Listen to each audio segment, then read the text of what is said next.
Welcome to the HCI family of podcasts. We're your source for personal, professional, and organizational growth and development.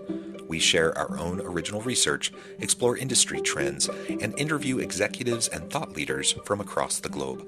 Join us for practitioner-oriented content around all things leadership, HR, talent management, organizational development, and change management.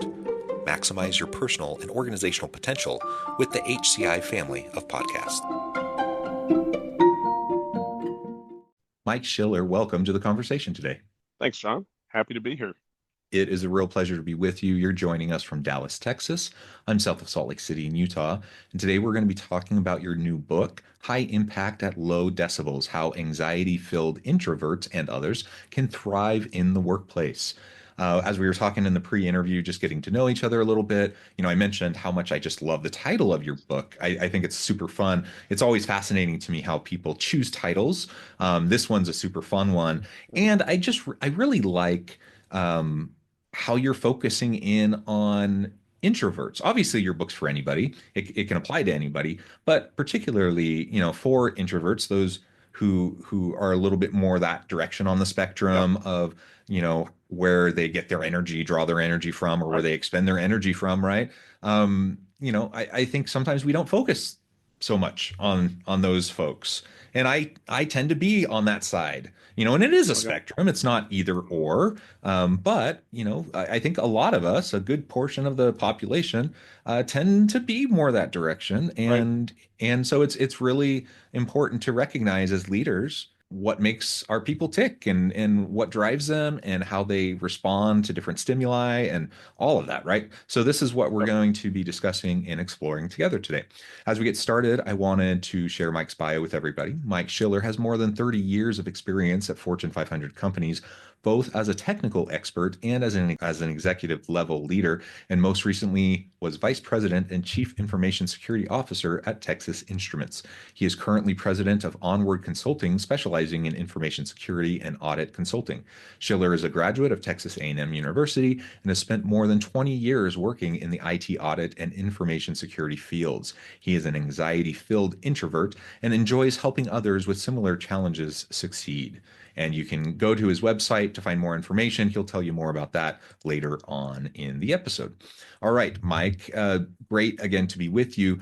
I always like to ask authors, why this book? Why now? Like, what was the impetus for writing this book? Yeah, so you gave my background, more than 30 years in the corporate world and making it into executive leadership. And I think, for me, this book came about as I was getting near retirement from Texas Instruments. I was on an airplane flying to India, and I was just reflecting. You have a lot of time to reflect when you're on 20+ hour journeys, right? And Yeah. so I was, for some reason, instead of just watching movies, I was in a contemplative mood, and I was thinking, well, I've got a lot more time behind me in my career than ahead of me. And what are some things that might have been helpful for me to know when I started that maybe I could share with some other folks? And I centered on the fact that I don't think I fit what we consider to be the classic success profile for executive leaders, because I'm an extreme introvert. I think I'm like 93, 94% on Myers-Briggs introvert, which means that doesn't mean I can't interact socially effectively. It just means I get my energy from being alone, and again, to an extreme. And I'm just a high anxiety person, social anxiety and imposter syndrome and inferiority complexes, all that kind of stuff. And so I got to thinking, well, maybe one of the more interesting things that I experienced was that none of those things held me back. They in a weird way, I think they led to my success. Because I was self-aware enough to figure out ways to mitigate those things to keep them from being derailers. And then really they got turned into strengths. And so I started developing kind of a talk to give to new employees at my company. So I did that, and it was well received. And then I delivered it once I retired to some other external audiences, and the feedback was really good. That was very helpful in kind of an underserved topic. And so I decided, well, let me see if I can turn it into a book. Well, yeah, I do think it's an underserved topic, and there's a huge portion of the population, generally, and the workforce that resonates with it, right? Like that totally falls into that category. And we usually only talk when we talk about leadership, for example, we tend to talk about the charismatic leader. We use that up, we hold that up as kind of the caricature or the model of what it means to be a good leader. And it's just not true. Like certainly a charismatic leader can be an effective leader, but there's Right. all different shapes and Yep. sizes. There's all different types. Right. And anyone who studies leadership knows this, and anyone who's Yep. experienced leadership, if you've experienced leadership in different organizations, Yep. you know that there's all different types of effective Right. leaders in different types of teams, and it depends on the context, it depends on the situation, Yeah. and so absolutely you can be an introvert and a very effective leader.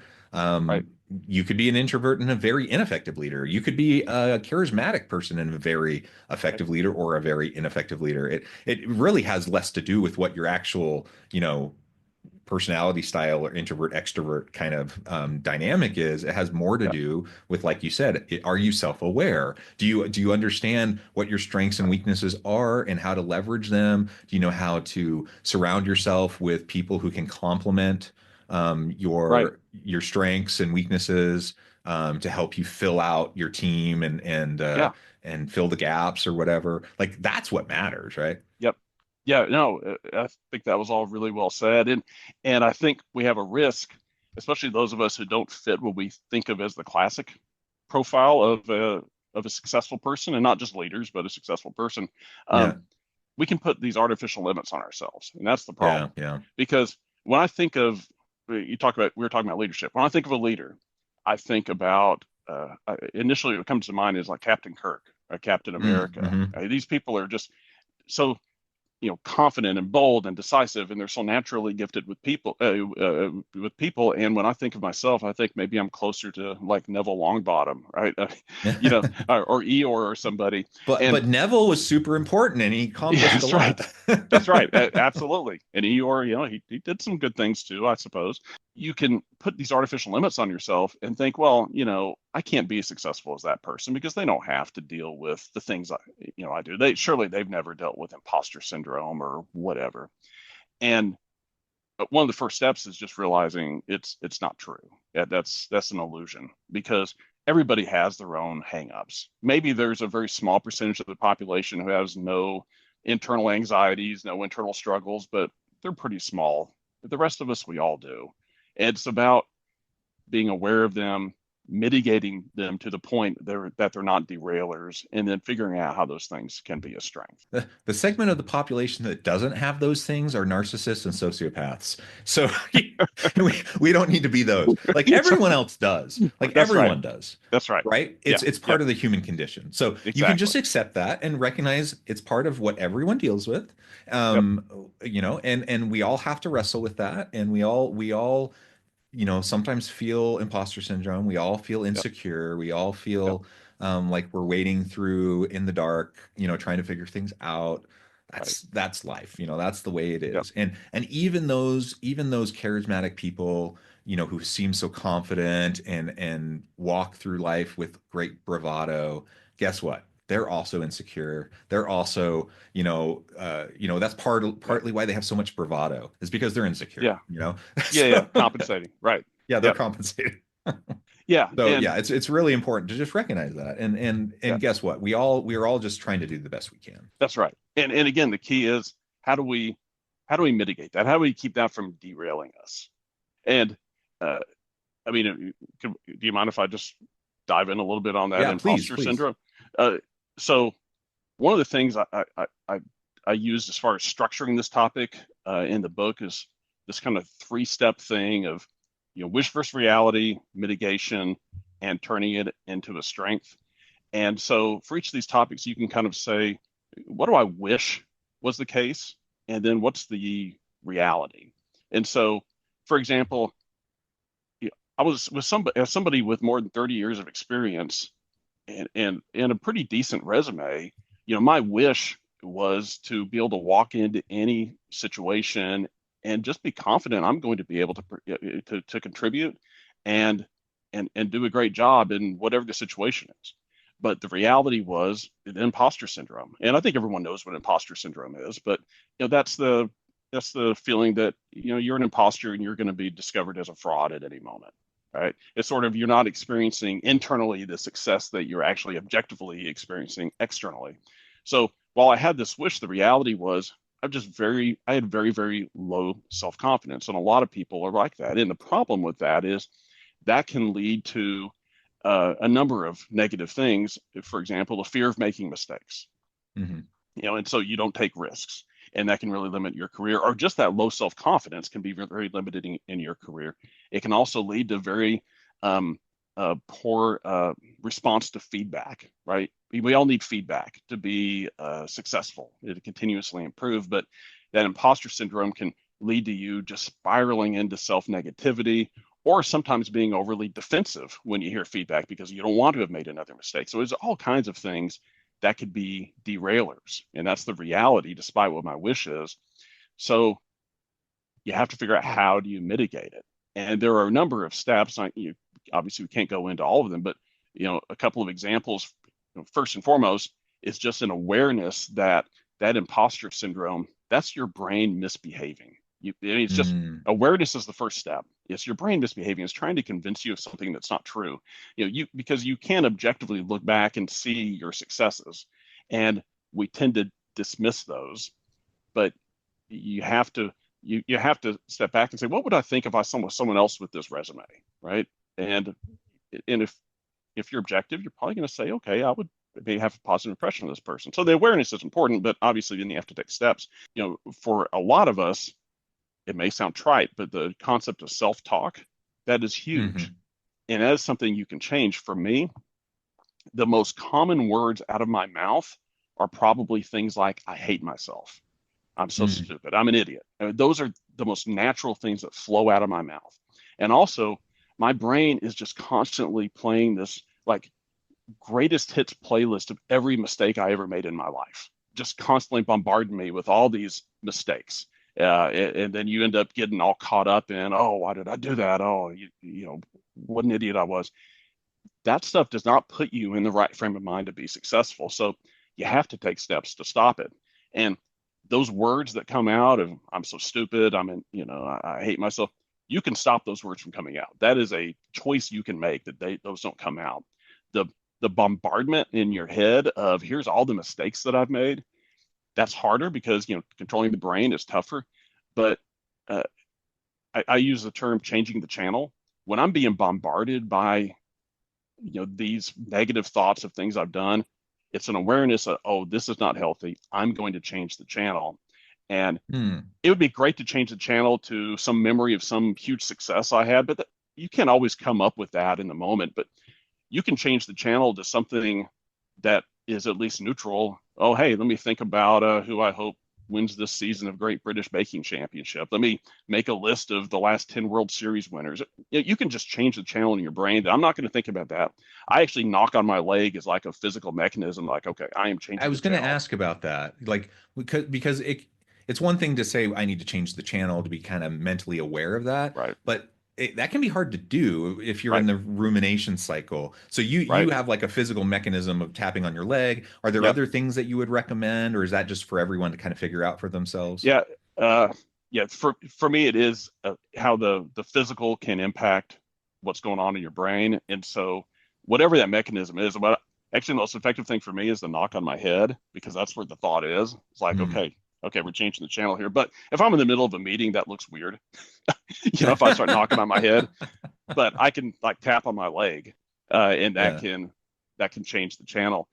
And so there are those mitigation techniques, and there's others we could talk about, but I know we don't want to spend the whole time on one topic. But ways you receive feedback and have ways you receive compliments. Again, multiple techniques of how do we mitigate this imposter syndrome. But then how does that become a strength?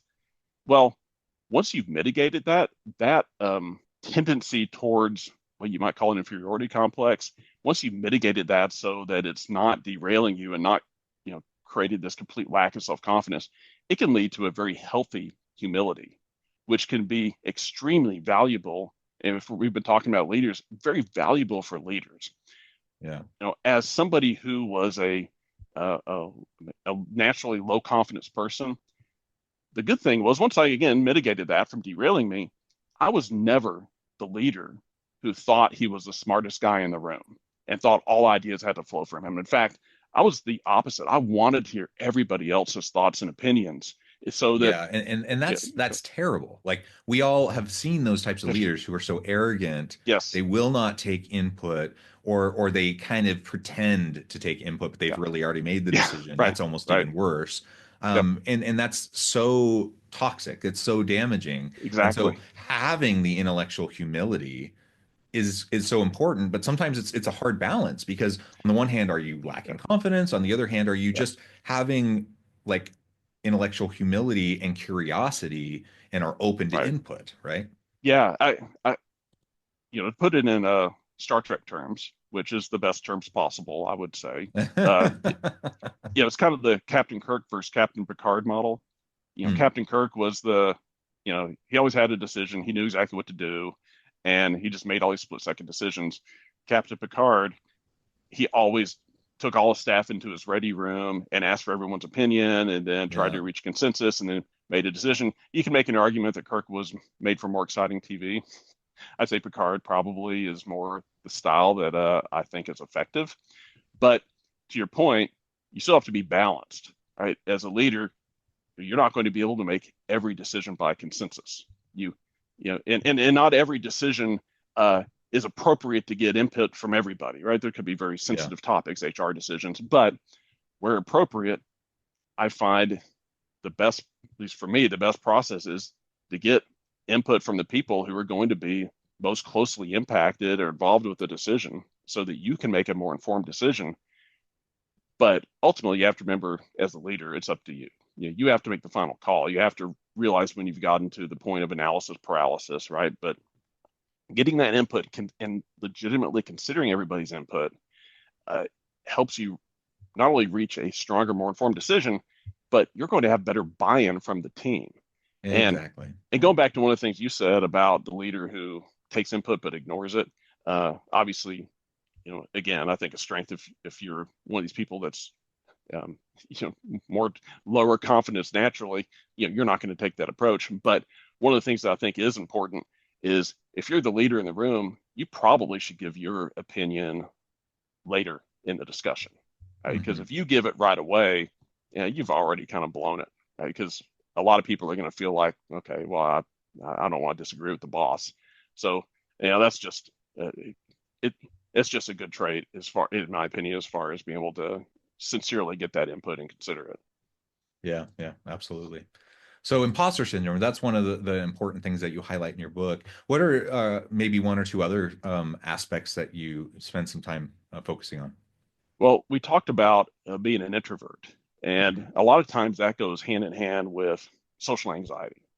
Yes. And if I go back to that wish versus reality thing, you know, one of the ways, I could put it is, I want to have strong relationships with people. I know that that is critical to my success and also my personal happiness, right? It's not only good for business success, it's good for us personally. But even if you don't personally want relationships, you have to realize they're going to be important to your success. None of us are successful on our own. Hmm. So Hmm. that would be the wish is, okay, I want to have strong relationships, but the reality is you're an extreme introvert. And so it exhausts you to be around people. It doesn't mean you don't like them or don't enjoy their company. It's just very draining if you're an extreme introvert like me.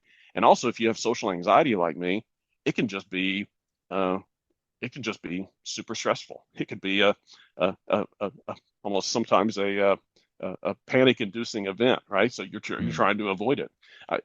Someone asked me once, like, "Hey, what are some of the most stressful things that happen in your career?" And I could easily talk about, well, going to present to the board or trying to lead the organization through a crisis. But if I'm being honest, probably right up there at the top would be I'm sitting at my desk and somebody comes by and says, "Hey, a group of us are going to lunch. Do you want to join us?" That probably causes just as much stress because you just have this whole panic, like, "Oh, I'm not ready for that kind of social interaction. I thought I was going to have some time to myself." So, being an extreme introvert who panics at social interactions is not going to naturally get you towards having those strong relationships unless you do something to mitigate it. I had to realize as a introverted leader, I wasn't just going to naturally go out and socialize. I wasn't going to naturally go do management by walking around and touch base with the Mm, team. But from a mitigation standpoint, I thought through the fact that, well, I'm very organized. I'm very task oriented. I have this high degree of responsibility. If I say I'm going to do something, even if I just make a commitment to myself, I'm going to do it. So the connection I made was I can turn relationship building into a task. So mm, I can make a list of here are all the people that are really important for me to have strong relationships with to do this job well. And it could be peers, my team that's reporting to me, my boss, my key stakeholders, but just make a list and then develop a process for each one of what is my process for maintaining a strong relationship with this person.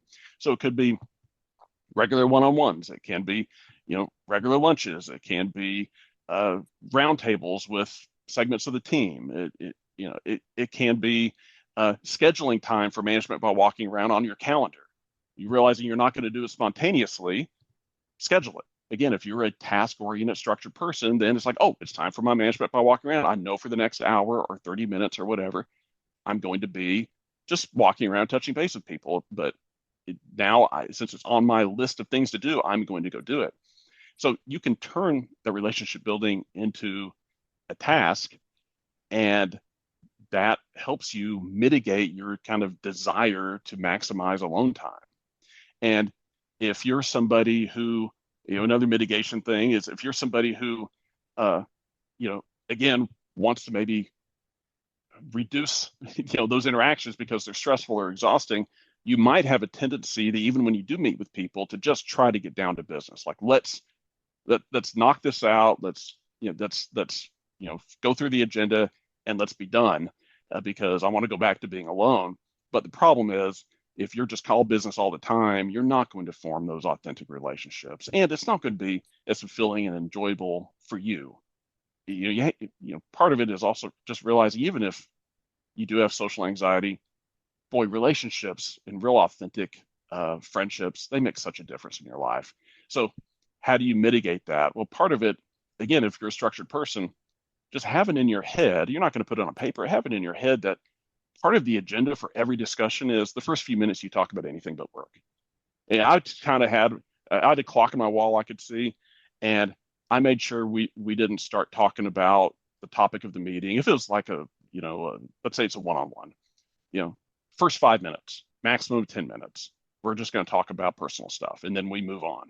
So if you have that in your head and that's part of your structure, then you'll relax and you'll be like, okay, we're going to spend a little bit of time having some personal connections. So you do those things, and again, how does that turn into a strength? Well, again, it's interesting. You actually end up becoming somebody who's very strong at relationships because you have very intentionally invested it. And it's not that these relationships are phony because you're having to make them into tasks. It's the opposite. They're so important to you that you're mitigating your default nature by making sure you are taking time to invest in them. And you end up having this can turn into a strength of yours that, wow, this is somebody who's really good at relationships. They take time, they invest in them, they get to know people personally. And so you've gone from, I'm an extreme introvert with social anxiety to one of my strengths is building relationships. yeah. Awesome. Awesome advice. Mike, this has just been a fantastic conversation. I note the time. I need to let you go and get on with your busy day. But before we wrap things up, I wanted to give you a chance to share with the audience how they can connect with you, find out more about your work, where they can find your book, and then give us the final word on the topic for today. Yeah. So as far as finding the book, easiest thing is Amazon.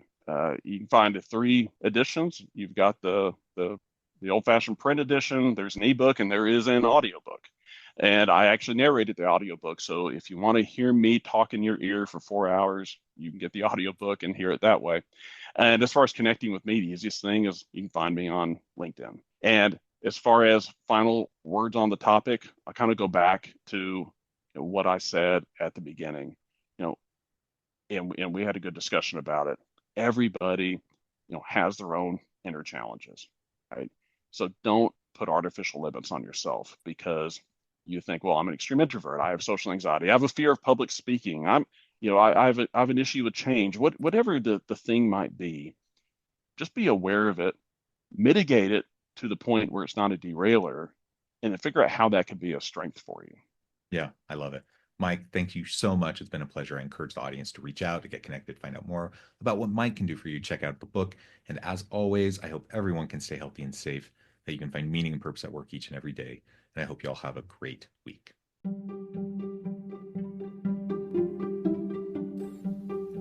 Thanks for joining us for this episode of the podcast.